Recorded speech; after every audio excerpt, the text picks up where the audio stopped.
I do think sometimes like coaches are in too big a hurry to get to quote, I think scaling your ability to do more good is a wonderful thing, but I think people mistake, there's a mistake they make when they scale.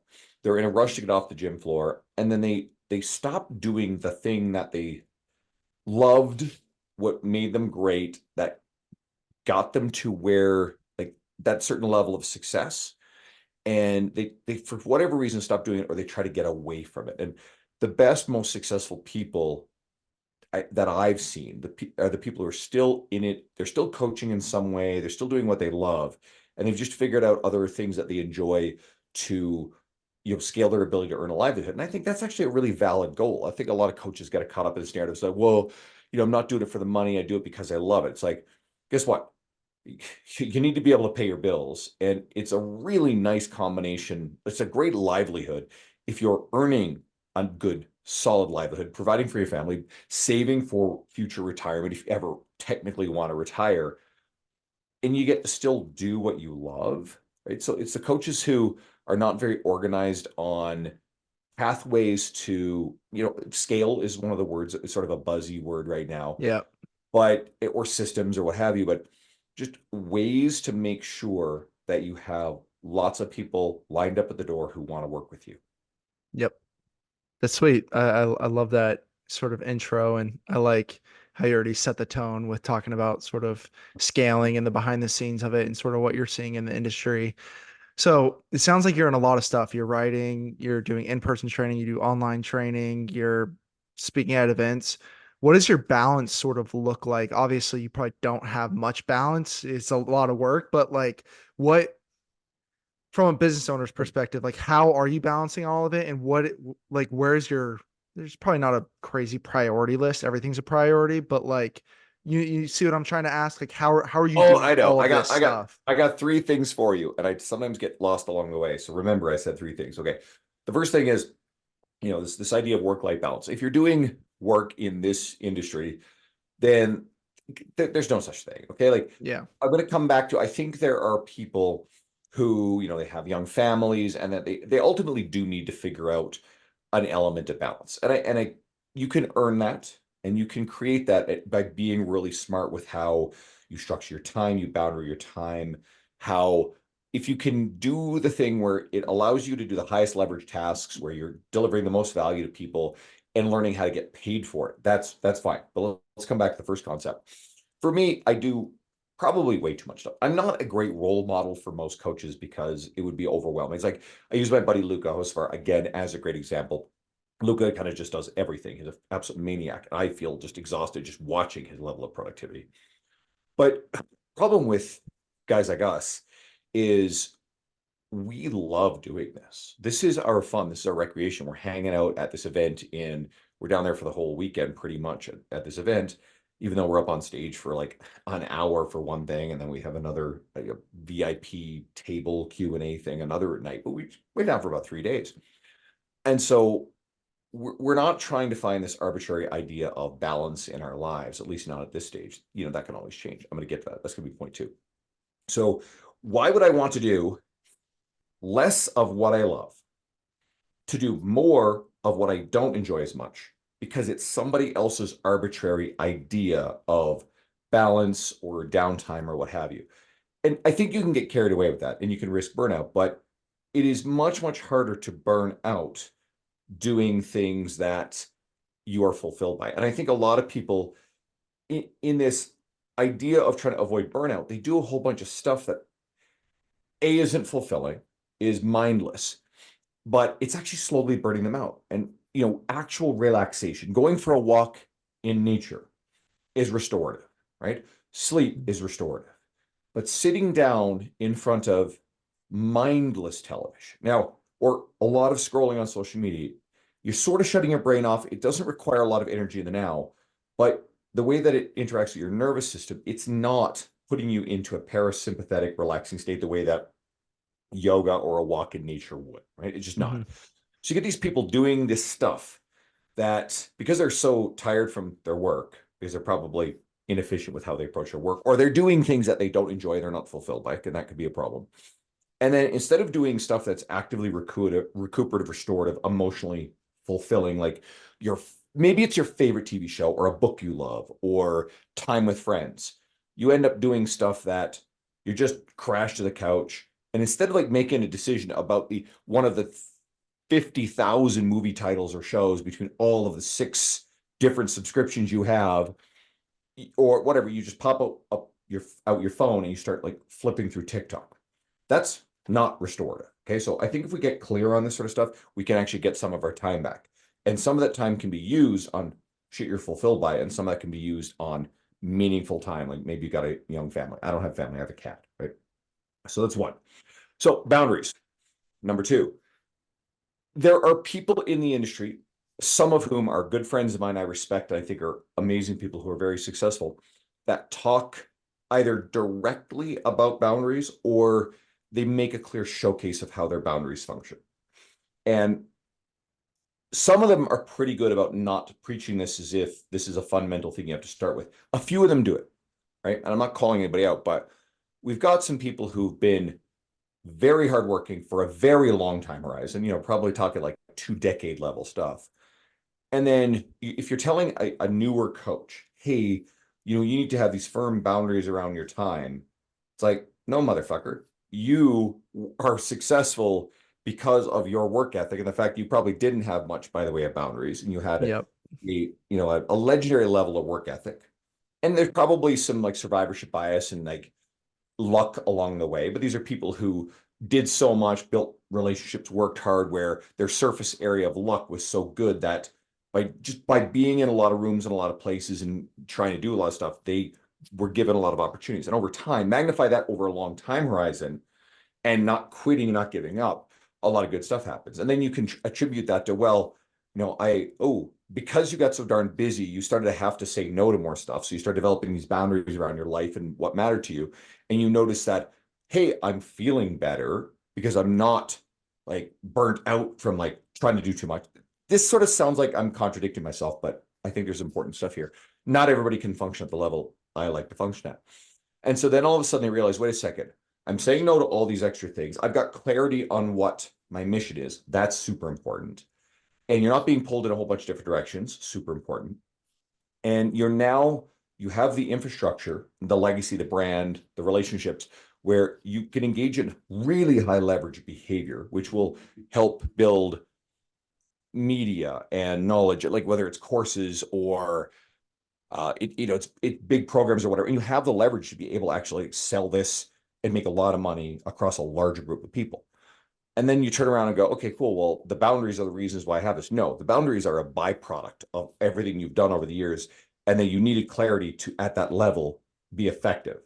So I think for newer, younger coaches, the idea that you have to have these firm boundaries is a crock of shit. And instead, you have to develop a work ethic and a willingness to, put in the effort over time, magnify it across time, and not be in too much of a hurry. I think clarity of goal and I think ambition are wonderful qualities, because if you apply a lot of work in a very inefficient or like bad direction, you're not getting anywhere. But you also have to learn from making mistakes too. So complicated thing. There is no formula for this stuff. But after a while, you will have to get clear on, okay, here are high leverage tasks that are good for my career and good for helping other people. And here's a lot of low level stuff that people are just like asking of my time that's not serving me. You got to learn to say no to that stuff. And so that's part of the boundary development process. And so I don't remember what the third thing was, but you know what? I probably touched on it in there somewhere, but I'll let you kind of come back around. And if I remember something I've forgotten, I'll throw it out. Yeah, no, I think that's a great point, because I know a lot of people see just on social media and compare themselves to maybe the larger coaches like a Jason Brown or someone that is already at the high level, and they think that just because they have the idea, 90% of it is the idea of doing it. And then it's like, oh, the 10%, like I'll just like set it up and it will grow. It's very much so the opposite. And I've had so many opportunities like in my entrepreneurial career, even though I'm a little bit earlier in the game, but I could have quit so many times out of the 5 years that I've been working now. So I think it's really just sticking to it, the grind. And I think I say this a lot on the podcast, but I grew up playing sports. I played college sports, and it's sort of like the same thing. That's why I think a lot of online fitness coaches have to use the same sort of work ethic that they do. Is you go into the gym, you're not going to lose fat. You're not going to, whatever your main goal is, if you're trying to lose weight or build muscle, it's going to take a lot of time and effort and just consistency and stacking up small wins day by day. I think that's the biggest point of that. Let's use Jason Brown as an example of all this. So you've got a guy who's been around a long time, done a lot of coaching, right? Jason, has a family, and so I think Jason's a good example of someone who's established some pretty good boundaries around things. Yep. I think he's very efficient with the way that he has built all his stuff. He's got some really good infrastructure there. But if you go into the sheer library of article writing he's done, there aren't a lot of people that can actually claim to have written as much. So he's very productive. He's done a lot of work over a long period of time. So you can't rush to the outcome of what Jason's like career and livelihood are without going and doing that level of work. Jason is just now really efficient at the work within his time boundaries. So that way he has time boundaries for his family. Yep. Yeah, I think that's awesome. So whenever you're going to these events and speaking, so you're just at Coaching Con and all this stuff, like what is your main mission and what are you talking to these people about? Is it about stuff like this? Is it about scaling their business, making money, or starting their business? Like who's your main audience that you're speaking to whenever you are talking to coaches? It depends on who's boots on the ground in that event and what the organizer needs. So Oh, I have done presentations on a variety of things. I mean, brand development, social media development is something I have some fun with and people are interested in, like really interested in.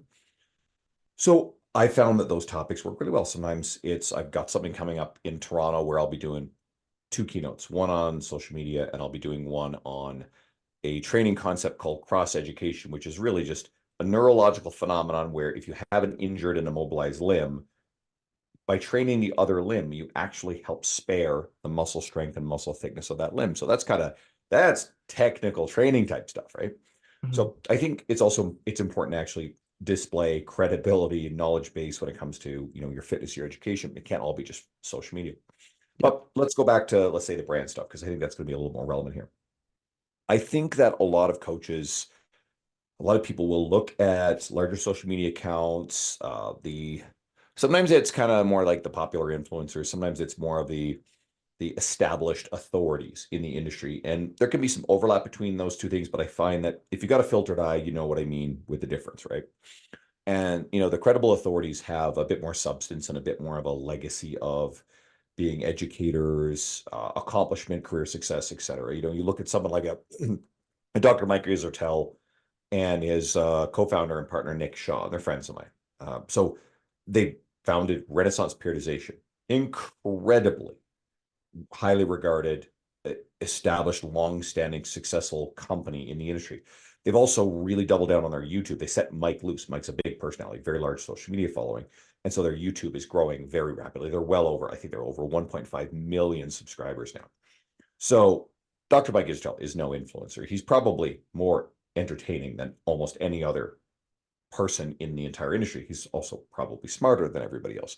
That combination and no filter makes for excellent media, right? So what I try to steer people to do is, yes, be savvy about social media. I'm not talking about trending audios or like the trends. I'm talking about creating really, really awesome content and learning along the way in ways that increase people's engagement with that content, which will get you in front of more eyes. You grow social media. Mhm. I'm very bullish on how social media can change a career. But I think the best way to do it is to underpin that with a lot of flags of authority, credibility. My preferred ones are rooted in long form content. So learn to write, like read books on writing. If anybody listening wants to learn about writing, send me a DM on my Instagram. I'll respond to everything. And I'll give you a couple of books to start with that you can explore writing. Write articles for your own website. Don't worry about who's going to read them. Don't worry that it's all been said before, because if you have a small audience, your clientele, the people who are on your social media, serve them. Don't worry that a Jordan Syatt or a Lane Norton have, almost or over 1 million followers on their social media, Hmm. right? Larger platforms. They started small once upon a time. James Smith started small. Sohee Lee started small. Molly Galbraith started small, et cetera, et cetera. But they started, right? And they got started and they kept doing it. Jason Brown wrote a ton of articles and gradually built traction over time. If you get really skilled at writing, you find you really enjoy it, you then may be able to develop a relationship with one of the, you know, publications that's out there. I happen to write for a lot of them. I got an invitation to start with T Nation first, and that opened the doors. That gave me credibility to work for the rest, right? And the more I do that stuff, the more doors that are open to me. But it started with one thing, and I was already writing for my own website. Maybe you prefer video-based stuff. Okay, cool. Get into YouTube, learn about how YouTube works, learn about thumbnails, but just still make really great content, keep showing up, learn the systems, do that. Maybe it's audio. So you like podcasting. I started with a podcast over 6.5 years ago, I think it is now. And Dr. Mike Istel was one of my earliest guests. That actually helped a lot. So me and my old co-host, before everybody had a podcast, it seems like, we had excellent traction in the industry. And that was also a big relationship developer. And you get better at these things over time. Choose the vehicle. Don't try to do them all because that's going to be a mistake. I'm trying to Yep. post to 8 different social media platforms. That's a good way to get nowhere. And if you also are willing to be boots on the ground and get yourself in front of other people in the industry, build relationships. If you go to events, don't go in with a transactional mindset. What can I get out of this? Go in being of service. Go in just finding Providing out. value. Yeah. Yeah, exactly. Be valuable. But even in the effort to be valuable is kind of tricky because then someone comes in and you get a boundaried authority in the industry who's really well set up. And they come in and they start asking questions how they could help someone, or they start offering something that they do without understanding what's valuable to the person they're talking to. And all of a sudden, that offer is really just a self-serving thing and a time take from the person they're trying to help. So you actually have to really get clear on who can you help. And I actually believe it's much better to connect with other coaches on the same journey as you than it is to try to, curry the favor of the established authorities. Imagine like getting into Alex Hormozzi's DMs and going, "Hey, Alex, you know, I'd like to do this media for you. What do you need?" Alex isn't gonna fucking respond to that. Alex doesn't Yeah. care. Alex is already paying a lot of people to take care of these sort of things, right? So Hmm. you don't worry about trying to get Alex's attention. Okay. And he's kind of a big picture example, but it works the same way. Be of service to the people who are on your journey. The first event I ever went to in 2017, I came away with 100 new contacts, Facebook friends, and a lot of those people are still very good friends of mine to this day. And along the way, I learned about what they were doing. So I supported stuff they were doing. A couple of the first people I met, turns out they hosted their own events. So I attended their events the next year in 2018. And I came back in 2019 for both of their events. And then we're not going to talk about what happened in 2020. It fucked everything up. But when things started opening back up again and my media had grown a lot, each of them turned around because I'd been supporting and they knew that I could mobilize people. They each invited me to speak at their events. And that's how the public speaking started. So there's a lot of people who seek the status of, hey, I want to get on the stage. I want to be a speaker. Like that's a byproduct of doing all this other stuff really well. And I actually, this came up on the panel in Coaching Con, and I asked the audience and I said, raise your hand if you want to be up on the stage. And I'd say more than half of the hands in the audience went up. And I said, that's a great ambition, but I'm going to redirect this. It's like, no, none of you are going to make any money from being on the stage. The only people who are making money off on that stage were the few keynote speakers who got paid big speaking fees. Ed Milet was one of them. Sean Stevenson, the model show, was one of them. They made some money. Okay.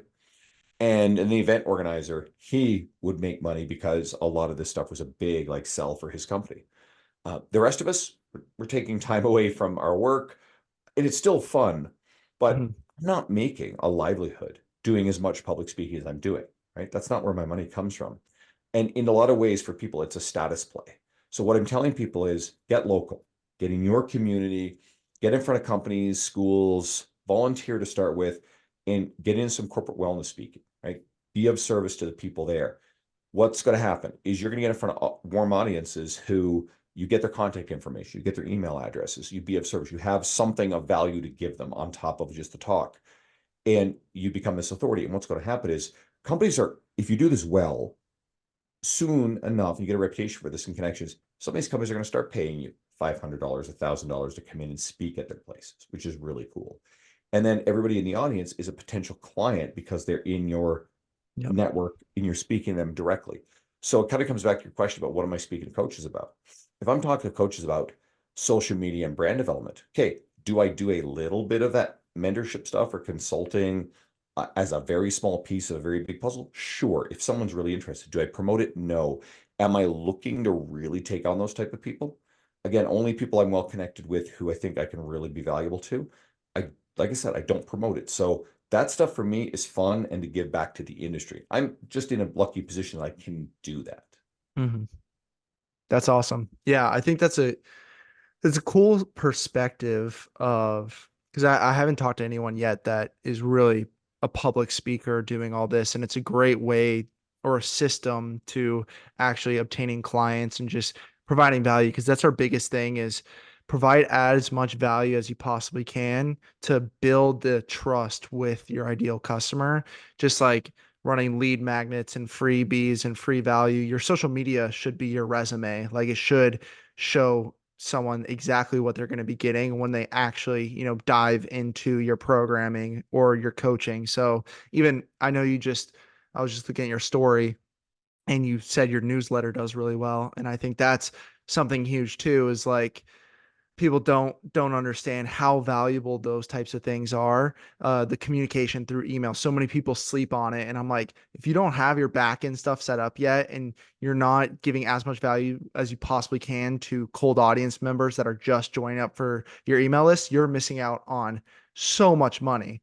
So I think those are huge things that are really good takeaways. And what I sort of preach is like giving as much value as possible and just like creating genuine relationships to where you're not just, sucking time or, going into it thinking you're going to get anything. Cause that's ultimately what I'm doing here. Is just trying to like get my face out there, trying to connect with people. And I think you learn so much going into it and doing this. So I think that's what's super cool. Sort of my last thing, I don't want to hold you, too long, but what's your ultimate goal? Like, where do you see yourself going? You have all these different ventures. Like, you may not have it yet. Obviously, things are going to change, but it's like, what are you ultimately trying to do, and where do you see yourself being? This came up in a recent presentation, and I talked about it. I didn't know how to answer this question for a long time. People will say things like, "Oh, what's your long-term goal? Where do you see yourself in 5 years?" And my answer was always kind of like, "I don't know, just keep coaching people, keep earning a livelihood, right?" And so over time, the opportunities that I was given kept growing because of all the things that I was doing that we discussed. And I would just kept doing these things. I'm fulfilled by the writing. I'm fulfilled by being on podcasts. I enjoy the travel and hanging out with friends and getting to speak on a stage. It is very fulfilling. And then as social media has grown, what was clarified to me was, well, I'm developing a personal brand. And Alex Hormozy is really good at this concept. So he talks a lot about it. So it was like, sometimes you'll hear people talk about something, you're like, oh, that's what I've been doing. He just, the way that they framed it makes perfect sense. So you kind of adopt their framework. It's like, yeah.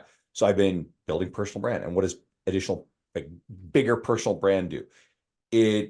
More people know about you, but you're also able to reach and help more people. It's not like a lot of people get really caught in the status side and the vanity side of things. Oh, look how many followers I got. Then they do dumb shit like buying followers. It's always really Mhm. funny when I look at someone's social media following. It's like, okay, cool, there's the followers. Then I look at their engagement and it's terrible. It's like, something's wrong here. And sure enough, it's pretty easy to, you can go on a website called Social Blade and look up, and this person is like gradually losing followers for the last 6 months. But 6 months ago, 3 days in a row, they bought, 20,000 followers each day. And it's like, okay, cool. Well, now I Did know that. nothing.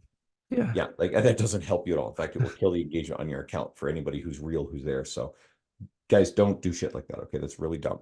And if you have a business coach who's telling you to buy followers, fire your business coach. They're an idiot. Okay, don't do it. They're a fucking idiot. Right? It's a really stupid, short-sighted play to fake status. And it tells me you care about status, not the impact that you can have on people. And it takes time to build this sort of thing. All right, so personal brand. It puts you in a position to say yes to and gain as of yet unknown options and opportunities. And you end up over time having to learn to say no to better and better opportunities. Alex Hormozy talks a lot about that. So, if you want to get into it, is like his podcast or I guess his books, $100 million leads, $100 million offers. Yep. Excellent shit, right? Really, really smart Yep. stuff. Good for business owners. And I still don't necessarily know, but I kind of frame it this way. If you asked me 5 years ago what my 5 year goal was, I couldn't have dreamt of the shit that's happened in the last 5 years. A couple of really cool things. One, it's because I have a relationship now with the editor. I was featured in Arnold Schwarzenegger's email newsletter last year, Arnold's Pump Club. Holy sweet shit. Okay.